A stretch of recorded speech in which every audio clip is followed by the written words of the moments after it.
We saw the fuel prices going up yesterday drastically, and the explanation that was given by government is not accurate, because blaming the global oil prices is falling short of what the reality is.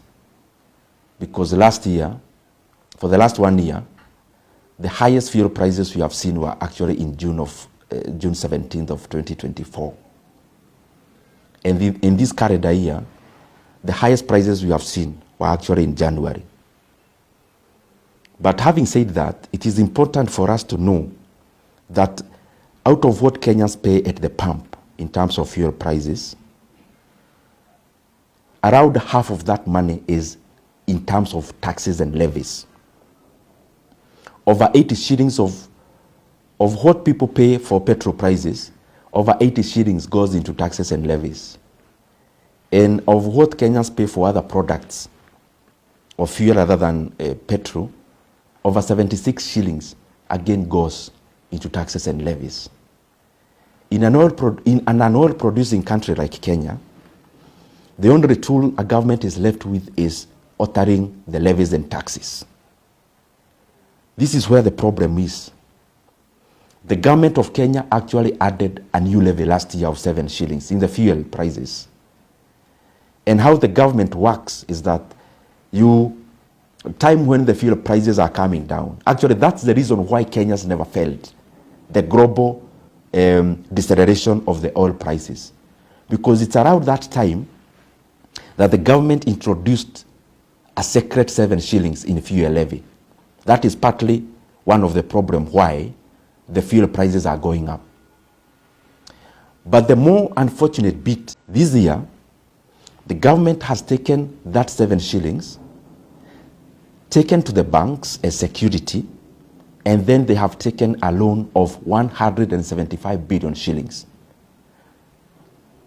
This money is not reflecting in the government books as a debt. And therefore, it can only pass as an illegal debt. Because whatever is not accounted for as a debt, then any other debt is illegal. There has been a lot of secrecy around securitization, because these questions, we have asked them even in Parliament, even the people in the Treasury don't seem to know. Some of the questions we are asking, how much money is the government actually borrowing? Because even the 175 is from different sources other than the official source. Secondly, what is the interest rate? Third, after 7 years, which is the period at which they are borrowing, how much will the government have paid to these banks?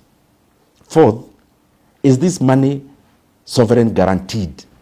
Because it seems to be nowhere in the government books.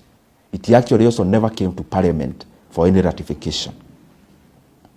The problem of this is that we now have the government spending money in advance. They have already collected money in advance for the next 7 years. So if Kenyans demand lower fuel prices, and you've already taken loans using the levies and taxes, how are you going to alter the pump fuel prices? Because the only tool you have is taxes and levies, and it is the one that you've already securitized. And this securitization term is another dogma that is being brought around to confuse Kenyans. It is important for the government to be prudent. It is not fair, because we want to be clapped for today. We add fuel prices.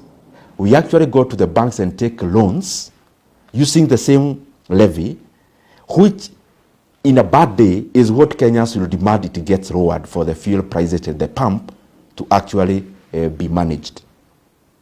The other thing I want to highlight is that beyond the people in the National Treasury who are clearly engaging in an illegality of borrowing money and hiding that borrowing, even the banks that are lending money using this securitization, they need to answer questions to their shareholders. This money you are lending, how is it secured? If the fuel levy in terms of what Kenyans pay is only created through a gazette notice by a memorandum from the cabinet secretary.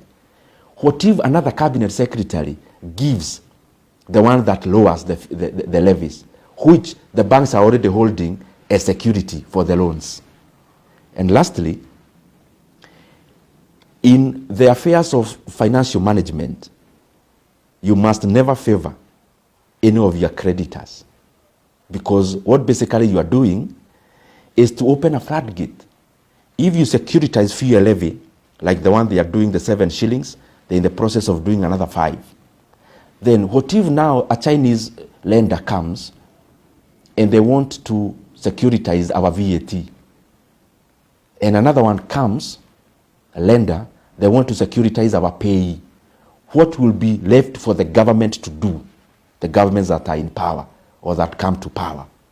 It is important for Kenyans to know that the explanation that was given in terms of fuel prices is actually not true. The truth is introduction of new levies, but more importantly, the illegal borrowings that are happening around fuel levy. The questions I'm asking, or the voice I am airing, it is just for the love of the country. Because if we do the same on all the other fads, the government is doing the same in terms of sports fad, we do the same in terms of fuel levy, then where is the flexibility for the governments to make decisions on how to expend their money when the government that is currently there is already spending money in advance?